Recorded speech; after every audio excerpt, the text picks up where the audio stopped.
Christensen, the leader in the women's race, still right on target for a world best time, and right on target for something inside 2 hours 20 minutes.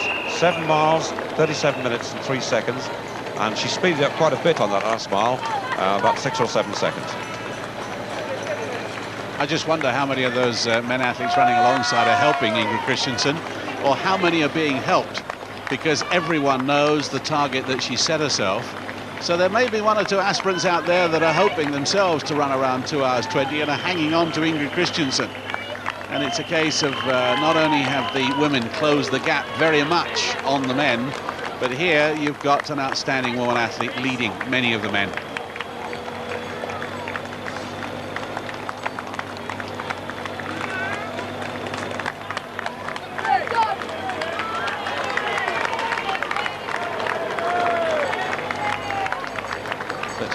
Joe Carr there, Manchester. The leader in the women's race and the leader in the men's race still De Silva. He's just run the last mile in 4:49 and gone through 8 miles in 38:55.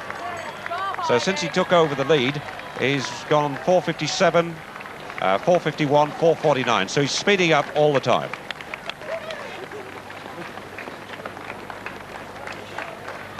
De Silva's looking very, very strong indeed and very confident.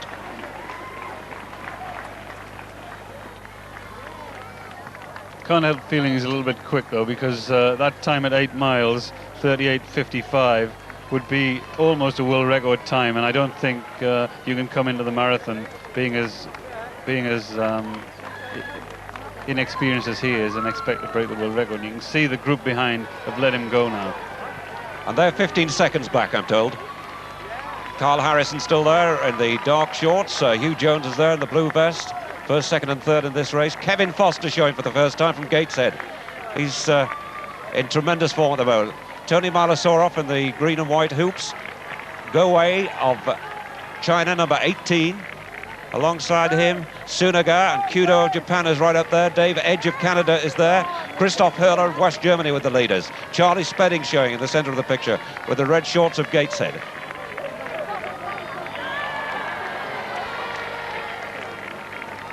So the race at the front beginning to develop. John Weiwei in that group too. So we've got a couple of Tipton Harriers in the green and white vests and 2 Gateshead Harriers. 19 seconds in front of the rest. 43:47, the last mile 4:52. So just looking at the pace, he's settled down to a rhythm now. The last 3 miles, just a 3-second variation. 4:51. 4:49, 4:52, and that could be explained by the slight gradients, Brendan. Well, yeah, the course is not uniform all the way through, and there are some miles that are obviously quicker than others, but this is an ambitious run now. He's made a bid to win the race. He's gone away by 19 seconds. He hasn't got the experience of the rest of the boys, and they've stuck together in a group, and there's always a great safety in numbers. So when he's declared his intentions as strongly as this, then it's between him and the road. The rest of them can't do anything about it if he keeps going at this pace, but I suspect that the winner will come from that chasing group. 8 minutes 39, he's motoring, the last mile 4:52, so the pace has settled down. He's got some sort of rhythm going now. 4:52, 4:52, 4:49, 4:51 for the last 4 miles. And that well, is about a minute inside the record pace. So he's really pushing his luck out front. And he's some 25 seconds now ahead of that group behind.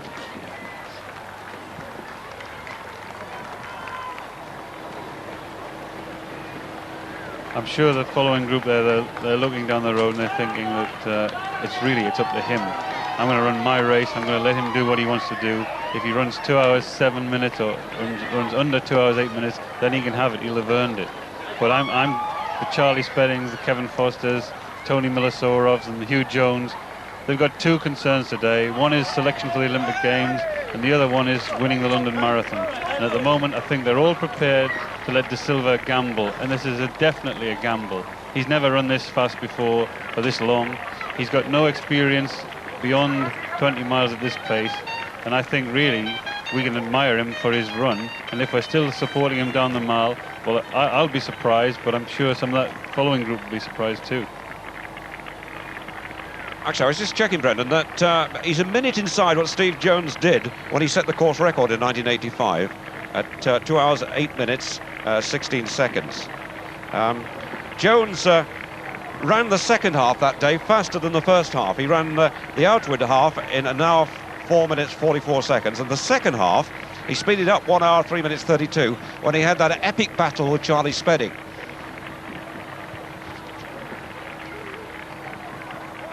Well, I know where I'd rather be if I was in this race. I'd rather be right in the middle of that following group, because when you're looking around and you're looking at the man with the experience of Hugh Jones and Charlie Spedding, and you're looking at the Chinese who you've got knows has some experience in the race, and then you look down the road and you see De Silva, there's a certain confidence that comes through taking the same route to the race as those experienced men.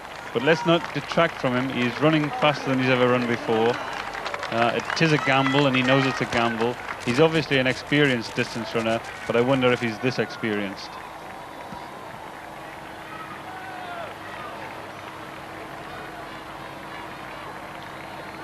News of Ingrid Christensen, who's through 9 miles now in 47 minutes, 41 seconds. The last mile, 5:21.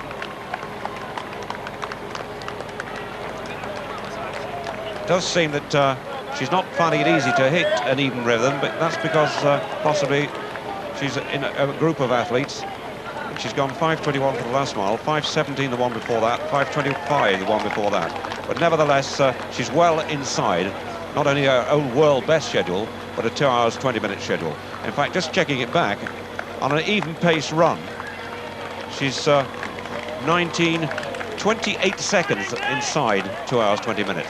But Dave Wilson, Liverpool Pembroke on her right. He's a 2 hour 27 man, so he's looking for a better time. There he is, wearing 1:82.